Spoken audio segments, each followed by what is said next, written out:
messieurs et dames, les bourgmestres des communes de la ville de Kinshasa,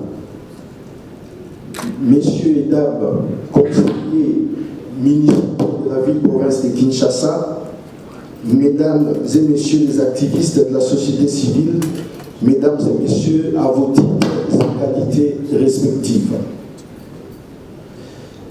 Au nom de son Excellence, Monsieur le gouverneur de la ville de Kinshasa, je disais, je m'empresse de vous saluer et de vous souhaiter la bienvenue dans cette magnifique salle de conférence de l'hôtel Rotana.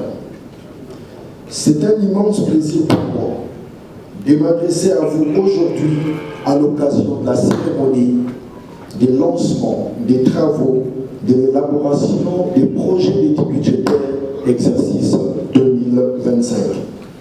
En effet, cette cérémonie constitue la première de notre mandature qui vient de commencer depuis juin de l'année en cours. Dès lors, le gouvernement provincial de la ville de Kinshasa s'inscrit dans la perspective de l'amélioration des conditions socio-économiques de la population quinoise. Cet engagement imposé par la nouvelle mandature exige de nous la transparence, la participation citoyenne et la redevabilité comme principes fondamentaux du système de gestion des finances publiques en République démocratique du Congo en général et particulièrement pour la ville-province de Kinshasa. À ces jours, toute la population quinoise d'une part et son gouvernement d'autre part sont de plus en plus exigeants à posséder une meilleure connaissance des règles et des principes qui régissent la gouvernance publique et plus particulièrement sur des choix budgétaires. Ensemble, nous sommes motivés par l'idée de jouir pleinement des bénéfices de la mise en œuvre de nos programmes de développement. C'est pourquoi il est de notre devoir, en tant que pouvoir public, de leur fournir toutes les explications sur les choix budgétaires de leur gouvernement provincial. Mesdames et messieurs, la nécessité et la pertinence d'un débat sur l'orientation budgétaire ne sont plus à ce jour à démontrer. Comme vous le savez, les défis de la transparence budgétaire résultent d'une manière générale d'une demande sociale pressante et permanente du citoyen lambda qui est à la fois contribuable et bénéficiaire usager du service public. Et cette demande sociale est dans le contexte actuel la chose la mieux partagée.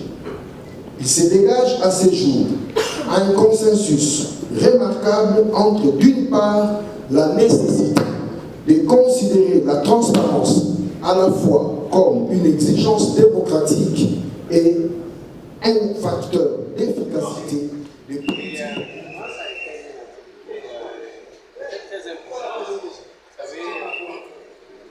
Maintenant, là, on parle de la participation citoyenne à l'élaboration du budget. Il faut que la population puisse participer à l'élaboration du budget de la coordination de Kinshasa.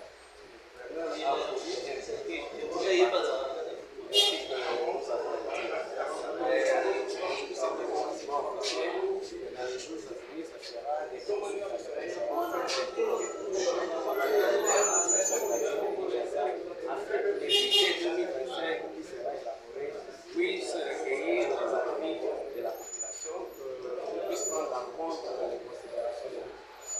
Mais ça a été bien dit dans les mots de son Excellence, M. le Gouverneur, tel que le ministre du budget. On a été dit que le budget 2025 tiendra compte des aspirations, des attentes de la population. Donc, ça sera inscrit dans l'esprit global du budget de la République, en tenant compte des priorités de la République, mais aussi des attentes de la population quinoise. Donc, je crois que ça doit répondre à ces attentes. Tout à fait, oui. Tout à fait. L'élaboration du budget va reposer sur la vision globale du chef de l'État, mais telle que matérialisée par le programme du gouvernement de la ville Kinshasa et Zoko. Avec Kinshasa et Zoko, on prend beaucoup d'aspects sur les plans infrastructures, sur le plan du vécu quotidien de la population, tous ces éléments, tous ces aspects seront pris en compte parce que c'est repris dans le programme qui Kinshasa.